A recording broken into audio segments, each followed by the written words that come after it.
Morning સ્વાગત છે exam today પર 31 જુલાઈ 2025ના રિલેટિવ કરંટ અફેર્સની ડિસ્કશન આ વિડીયોમાં આપણે કરવાના છે. તો છેલ્લે સુધી વિડીયો સાથે બની રહેજો.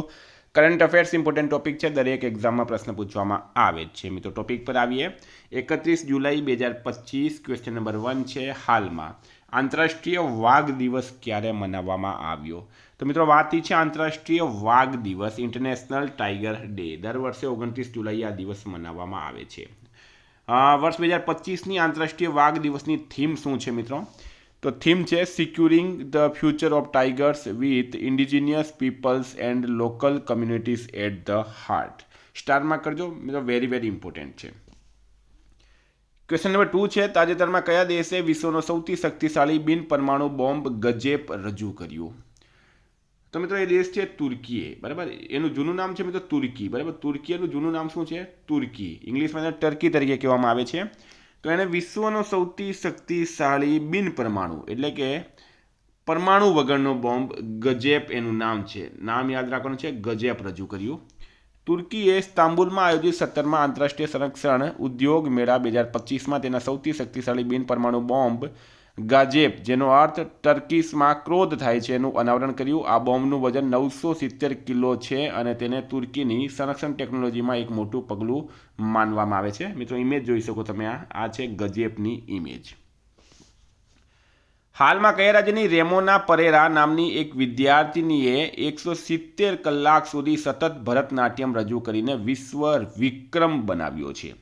તો મિત્રો એ છે કર્ણાટક રાજ્યની. એમનું નામ છે રેમોના પરેરા. બરાબર, રેમોના પરેરા. એમણે 170 કલાક સુધી સતત ભરતનાટ્યમ કરીને વિશ્વ વિક્રમ એટલે કે રેકોર્ડ બનાવ્યો. મિત્રો ભરતનાટ્યમ કયા રાજ્યનું લોકનૃત્ય છે?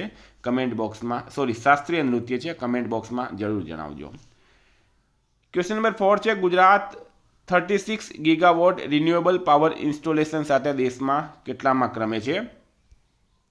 36 ગીગાવોટ રિન્યુએબલ પાવર ઇન્સ્ટોલેશન સાથે દેશમાં પ્રથમ ક્રમે છે. કોણ મિત્રો? Gujarat. Gujarat 36 gigawatt renewable power installation સાથે દેશમાં પ્રથમ નંબરે છે. 2030 સુધીમાં રાજ્યના વીજ ઉત્પાદનનો 50% હિસ્સો રિન્યુએબલ એનર્જીથી પ્રાપ્ત કરવામાં આવશે. આવું ટાર્ગેટ રાખવામાં આવ્યું છે. આ યાદ રાખો, 2030 સુધીમાં. બરાબર, 143 ગીગાવોટ વિન્ડ ક્ષમતાનો ઉપયોગનો પણ ટાર્ગેટ છે. વિદ્યાર્થી મિત્રો એક્ઝામ આવી રહી છે. Revenue Talati, DYSO, SSC, MTS, CGL, railway. બરાબર, એક્ઝામ ટુડેનું મિત્રો લેટેસ્ટ એક વર્ષનું કરંટ અફેર્સ, જેમાં તમને Olympic, Paralympic, Covid, IPL, GI tag, બદલાયા નામ, વર્તમાન પદાધિકારી, પુસ્તક લેખક, company CEO, brand ambassador, award GK, sport GK, G20 summit, T20 world cup, FIFA world cup, election GK, Ayodhya GK, budget, champions trophy, IPL, Padma awards, topic wise એકમાત્ર channel, topic wise 30+ current અફેર્સની PDF, છેલ્લા એક વર્ષની latest monthly current અફેર્સની PDF, 10,000થી વધારે Bharat Gujarat international લેવલના પ્રશ્નોનો સમાવેશ છે. દરેક પરીક્ષામાં 100% કરંટ અફેર મારું પૂછાયું છે. પીડીએફ માટે માત્ર 200 રૂપિયા 9510411961 પર ગૂગલ પે, ફોનપે, પેટીએમ કંઈ પણ કરો, સ્ક્રીનશોટ મોકલી આપો. 2 મિનિટમાં પીડીએફ મળી જશે. તમામ પરીક્ષાઓમાં 100% કરંટ અફેર પૂછાયું છે. મિત્રો કોઈને ડેમો જોઈતી હોય આ નંબર પર કોન્ટેક્ટ કરો. કોઈને સબૂત જોઈતા હોય આ નંબર પર તમે મને મેસેજ કરો. હું તમને સબૂત અને ડેમો પીડીએફ બંને મોકલીશ. તાજેતરમાં માસ્ટર કાર્ડે પ્રવાસનને પ્રોત્સાહન આપવા માટે કયા રાજ્ય સરકાર સાથે કરાર કર્યો છે? તો પ્રશ્ન છે માસ્ટર કાર્ડ દ્વારા. કોના દ્વારા? માસ્ટર કાર્ડ દ્વારા પ્રવાસનને પ્રોત્સાહન આપવા કયા રાજ્ય સરકાર સાથે કરાર કરવામાં આવ્યો? રાઈટ આન્સર છે મિત્રો આંધ્રપ્રદેશ. બરાબર, ગુજરાત નહીં પણ તમે આંધ્રપ્રદેશ કરી દેજો. અહીંયા એપી આપણે શોર્ટ લખીએ, આંધ્રપ્રદેશ. કેપિટલ છે અમરાવતી. સીએમ છે ચંદ્રબાબુ નાયડુ. રાજ્યપાલ છે જસ્ટિસ અબ્દુલ નજીર. મિત્રો આંધ્રપ્રદેશ પ્રવાસન વિકાસ નિગમે વૈશ્વિક ચૂકવણી કંપની માસ્ટરકાર્ડ સાથે ભાગીદારી કરીને 27 જૂન 2025ના રોજ સમજૂતી કરાર દ્વારા આ સહયોગને ઔપચારિક સ્વરૂપ આપવામાં આવ્યો છે. આનો ઉદ્દેશ્ય રાજ્યના સમૃદ્ધ સાંસ્કૃતિક વારસા, કુદરતી સૌંદર્ય અને આધુનિક આતિથ્ય ક્ષેત્રને આંતરરાષ્ટ્રીય પ્રવાસીઓમાં લોકપ્રિય બનાવવાનો રહેશે. એમઓયુનું નામ છે મિત્રો મેમોરેન્ડમ ઓફ અન્ડરસ્ટેન્ડિંગ. આ પણ એક્ઝામમાં ઘણી વખત પૂછવામાં આવ્યું છે. હિન્દીમાં એમબીબીએસ કરાવતી દેશની પ્રથમ મેડિકલ કોલેજ ક્યાં ખોલવામાં આવી છે? તો મધ્યપ્રદેશમાં એક શહેર છે મિત્રો, એનું નામ છે જબલપુર. પ્રાદેશિક ભાષાઓમાં તબીબી શિક્ષણને પ્રોત્સાહન આપવાની દિશામાં એક સીમાચિહ્નરૂપ પહેલમાં મધ્યપ્રદેશના જબલપુરમાં દેશની પ્રથમ હિન્દી માધ્યમ મેડિકલ કોલેજની સ્થાપના કરવામાં આવી છે. નેક્સ્ટ ક્વેશ્ચન છે, તાજેતરમાં ફિસુ વર્લ્ડ યુનિવર્સિટી ગેમ્સ 2025માં મેડલ ટેબલમાં કોણ ટોપ પર રહ્યું છે? તો ફિસુ એક યુનિવર્સિટી ગેમ્સ છે, બરાબર. વર્લ્ડની યુનિવર્સિટી હોય ને મિત્રો, એમાં અભ્યાસ કરતા વિદ્યાર્થી હોય છે, એમનામાં આ કોમ્પિટિશનનું આયોજન કરવામાં આવે. જાપાન મિત્રો આમાં ટોપ પર રહ્યું છે. ભારતે જો જાપાન ટોપ પર છે તો આપણે હવે વાત આપણે ભારતની કરવાની છે, બરાબર. પહેલા નંબરની અને ભારતની આ બે વસ્તુ યાદ રાખવાની. તો પહેલા નંબર પર છે જાપાન. તો ભારતના પ્રદર્શનની વાત કરીએ, ભારતે ફિસુ વર્લ્ડ યુનિવર્સિટી ગેમ્સ 2025માં સારું પ્રદર્શન કર્યું. કુલ 12 મેડલ સાથે 20મું સ્થાન મેળવ્યું. આ પ્રતિષ્ઠિત ઇવેન્ટ જર્મનીમાં યોજાઈ હતી. ભારતમાં મેડલ ટેલીમાં 2 ગોલ્ડ, 5 સિલ્વર અને 5 બ્રોન્ઝ મેડલનો સમાવેશ થાય છે. ક્વેશ્ચન નંબર 8 છે, હાલમાં મહારાષ્ટ્રનો પ્રથમ ગ્લાસ બ્રિજ ક્યાં ખુલ્યો છે? મહારાષ્ટ્ર રાજ્યનો, કયા રાજ્યનો? મહારાષ્ટ્ર રાજ્યનો પ્રથમ ગ્લાસ બ્રિજ ક્યાં ખુલ્યો? રાઈટ આન્સર છે મિત્રો સિંધુદુર્ગ ખાતે, બરાબર. સિંધુદુર્ગ ખાતે. સિંધુદુર્ગના નેપને ધોધ પર મહારાષ્ટ્રનો પ્રથમ કાચનો પુલ હવે ખુલ્યો છે. આ રચના મુલાકાતીઓને ધોધ પર ચાલીને જઈ શકે છે, જે અદ્ભુત દ્રશ્ય પ્રદાન કરે. મહારાષ્ટ્રનો નેપેન પુલ રાજ્યમાં ધોધ પરનો પહેલો કાચનો સ્કાયવોક હવે જાહેર જનતા માટે ખુલી ગયો છે. તો નેપને પુલ એનું નામ છે. નેપને ધોધ પર આવેલું છે આ ગ્લાસ બ્રિજ. હાલમાં આવેલ પુસ્તક ધ બિલીવર્સ ડિલેના લેખક કોણ છે? તો મિત્રો એક પુસ્તક આવી છે ને એને હંગામો મચાવી દીધો. શા માટે હંગામો મચાવ્યો? તો અભિષેક ચૌધરી લેખક છે મિત્રો, પત્રકાર છે. એમણે એક પુસ્તક લખી ધ બિલીવર્સ ડિલે, અને આ પુસ્તકમાં દાવો કરવામાં આવ્યો કે કારગિલ યુદ્ધની પહેલાં વાજપેયી અને નવાઝ શરીફની ગુપ્ત વાતચીત ચીનાબ ફોર્મ્યુલાથી કાશ્મીરને સાંપ્રદાયિક ધોરણે વિભાજિત કરવાની ચર્ચા થઈ હતી, બરાબર. તો મિત્રો હંગામો મચી ગયો છે રાજનીતિક રીતે. ક્વેશ્ચન નંબર 10 છે, તાજેતરમાં નૌકાદળના વડા એડમિરલ દિનેશ કે ત્રિપાઠી કયા દેશની 4 દિવસની સત્તાવાર મુલાકાતે ગયા? તો ઇન્ડિયન નેવીના વડા એડમિરલ દિનેશ કે ત્રિપાઠી કયા દિવસની 4 દિવસની સત્તાવાર મુલાકાતે ગયા? રાઈટ આન્સર છે મિત્રો આમાં જાપાન ગયા છે. ક્યાં ગયા છે? જાપાન ગયા છે. તો દિનેશ કે ત્રિપાઠી ઇન્ડિયન નેવીના ચીફ છે, તેઓ હાલમાં જાપાન દેશની મુલાકાતે ગયા. જાપાનનું કેપિટલ છે ટોક્યો. જાપાનની કરન્સી છે જાપાનની યેન, અને જાપાનના હાલમાં પીએમ છે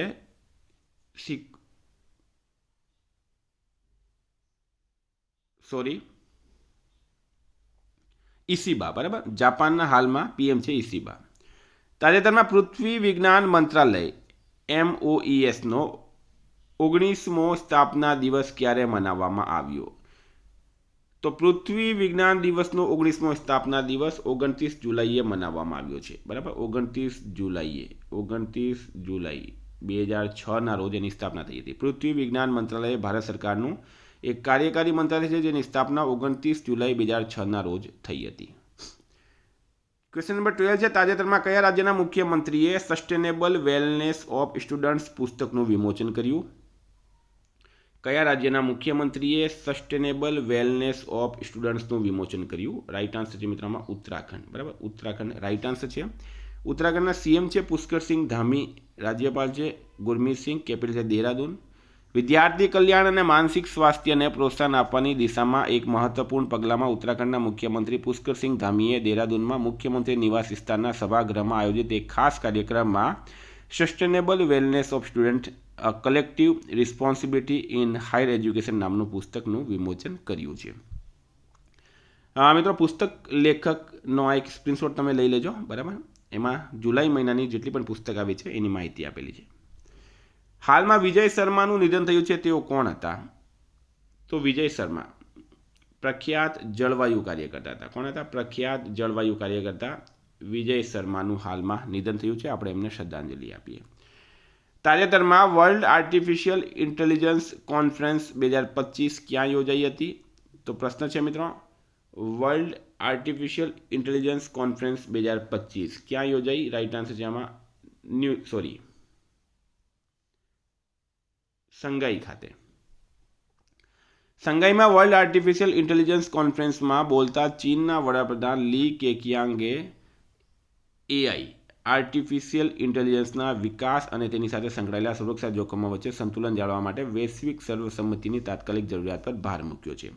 તો WAIC એટલે કે વર્લ્ડ આર્ટિફિશિયલ ઇન્ટેલિજન્સ કોન્ફરન્સ, સંઘાઈ ચીનમાં આવેલું છે.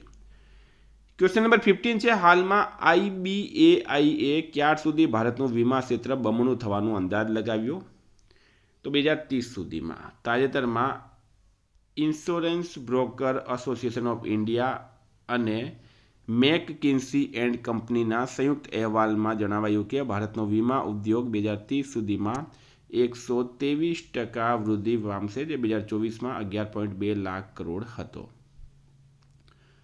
ક્વેશ્ચન નંબર 16 છે, હાલમાં DRDOએ ક્યાં પ્રલય મિસાઇલોનું 2 વખત સફળતાપૂર્વક પરીક્ષણ કર્યું છે? તો પ્રલય મિસાઇલ, બરાબર, એનું 2 વખત સફળતાપૂર્વક પરીક્ષણ કરવામાં આવ્યું છે ઓડિશા ખાતે. સંરક્ષણ સંશોધન અને વિકાસ સંગઠન એટલે કે DRDO, defence research and development organisation, એનું ઇંગ્લિશમાં નામ છે. એને 28 અને 29 જુલાઈ 2025ના રોજ ઓડિશાના દરિયાકાંઠે ડૉક્ટર APJ અબ્દુલ કલામ ટાપુ પરથી પ્રલય મિસાઇલના સતત 2 સફળ ઉડાન પરીક્ષણો કર્યા હતા. મિસાઇલ સિસ્ટમની મહત્તમ અને લઘુત્તમ રેન્જ ક્ષમતાને માન્ય કરવા માટે વપરાશકર્તા મૂલ્યાંકન પરીક્ષણોના ભાગરૂપે ઉડાન પરીક્ષણો હાથ ધરવામાં આવ્યા. હવે ઓડિશાનું કેપિટલ છે ભુવનેશ્વર, CM છે મોહનચરણ માંઝી, રાજ્યપાલ છે ડૉક્ટર હરિબાબુ કંબમપતિ. મિત્રો, ઓડિશામાં ચિલ્કા સરોવર આવેલું છે, ભારતનું ખારા પાણીનું સૌથી મોટું સરોવર છે. ઓડિશાના સિમલીપાલને સત્તાવાર રીતે રાષ્ટ્રીય ઉદ્યાનનો દરજ્જો મળ્યો. ઓડિશામાં ભારતનો સૌથી મોટો પેટ્રોકેમિકલ પ્લાન્ટ બનશે. ઓડિશાએ Ankur Atal network for knowledge urbanisation and reforms નામનું નેટવર્ક શરૂ કર્યું. નવી વ્યૂહાત્મક શહેરી પરિવર્તન પહેલ શરૂ કરી. ભારતીય કોસ્ટગાર્ડ ઓડિશામાં ઓપરેશન ઓલિવિયા ચલાવે છે. સુદર્શન પટનાયકને UK દ્વારા ફ્રેડ ડેરિંગ્ટન સેન્ડ માસ્ટર એવોર્ડ એનાયત કરવામાં આવ્યો છે. ક્વેશ્ચન નંબર 17 છે, તાજેતરમાં કયા દેશે તેની સૌથી મોટી નૌકાદળ કવાયત જુલાઈ સ્ટોર્મનું આયોજન કર્યું છે? તો રાઈટ આન્સર છે મિત્રો આમાં રશિયા. બરાબર, રશિયાએ તેનો સૌથી મોટો નૌકાદળ અભ્યાસ જુલાઈ સ્ટોર્મ યોજ્યો, જેમાં આર્કટિક ક્ષેત્રના રક્ષણ માટે 150 યુદ્ધ જહાજો અને 15,000 કર્મચારીઓ સામેલ છે. રશિયાનું કેપિટલ છે મોસ્કો, કરન્સી છે રશિયન રૂબલ, પ્રેસિડેન્ટ છે વ્લાડિમીર પુતિન. તો મિત્રો, આ હતા કરંટના પ્રશ્નો. વાત કરીએ આપણે રિવિઝનની. 30 જુલાઈ 2025 રિવિઝન. હાલમાં વિશ્વ પ્રકૃતિ સંરક્ષણ દિવસ 28 જુલાઈ મનાવાય. RBI સેન્ટ્રલ બોર્ડ ઓફ ડિરેક્ટર્સમાં ડિરેક્ટર તરીકે અનુરાધા ઠાકુરને નામાંકિત કરવામાં આવ્યા. હાલમાં કોણે મહિલા યુરો કપ 2025નો ખિતાબ જીત્યો? ઇંગ્લેન્ડ જીત્યો. કોણે વીર પરિવાર સહાયતા યોજના શરૂ કરી? નાલસા રાઈટ આન્સર છે. હાલમાં કેટલા સાંસદોને સાંસદ રત્ન એવોર્ડથી સન્માનિત કરાયા? 17 રાઈટ આન્સર છે. કોણે ફિડે ચેસ મહિલા વર્લ્ડ કપ 2025 જીત્યો? દિવ્યા દેશમુખ રાઈટ આન્સર છે. કયા એરપોર્ટને વિશ્વનો સૌથી સુંદર એરપોર્ટ 2025 જાહેર કરાયો? યાંતાઈ પિંગલાઈ એરપોર્ટ. તાજેતરમાં પ્રથમ સશસ્ત્ર દળો રાષ્ટ્રીય પરિષદ SAFE 2025 ક્યાં યોજાઈ હતી? દિલ્હી રાઈટ આન્સર છે. ઇન્ડિયન ગોલ્ફ પ્રીમિયર લીગના બ્રાન્ડ એમ્બેસેડર કોણ બન્યા છે? યુવરાજ સિંહ. ભારત અને કયા દેશ વચ્ચે ટૂના ઉદ્યોગ અને જલીય કૃષિને પ્રોત્સાહન આપવા મત્સ્ય પાલન કરાર પર હસ્તાક્ષર કરાયા? માલદીવ રાઈટ આન્સર છે આમાં. હાલમાં સંસદ ટીવીના નવા CEOના રૂપમાં કોની નિમણૂક કરવામાં આવી છે? ઉત્પલ કુમાર સિંહની. CRPFનો 87મો સ્થાપના દિવસ ક્યારે મનાવવામાં આવ્યો? 27 જુલાઈએ. ટોમ લેહરરનું નિધન થયું છે. તેઓ કોણ હતા? ગાયક હતા. કોણ 2025 બેલ્જિયમ ગ્રાન્ડ પ્રિક્સ જીતી છે? ઓસ્કર પિયાસ્ત્રી રાઈટ આન્સર છે. હાલમાં ભારતીય સેનાએ ક્યાં અભ્યાસ ડ્રોન પ્રહારનું આયોજન કર્યું છે? નાગાલેન્ડમાં કર્યું એમણે. નાટો દેશો સંરક્ષણ ખર્ચ GDPના કેટલા ટકા સુધી વધારવા સહેમત થયા છે? 5% સુધી. મિત્રો, ગઈકાલે પ્રશ્ન પૂછાયો 11મા માલાબાર નદી મહોત્સવનું આયોજન ક્યાં કરાયું? કેરળ રાઈટ આન્સર હતું. આજનો પ્રશ્ન છે, ગુજરાતમાં મેઘ મલ્હાર પર્વ મોન્સૂન ફેસ્ટિવલનું આયોજન ક્યાં થયું છે? એનો જવાબ તમારે કમેન્ટ બોક્સમાં જણાવવાનું. વિદ્યાર્થી મિત્રો, વોટ્સએપ ટેલિગ્રામની લિંક ડિસ્ક્રિપ્શનમાં છે. PDF માટે 9510411961 પર કોન્ટેક્ટ કરો. Thank you. ફરી મળશું. જય હિન્દ, જય ભારત.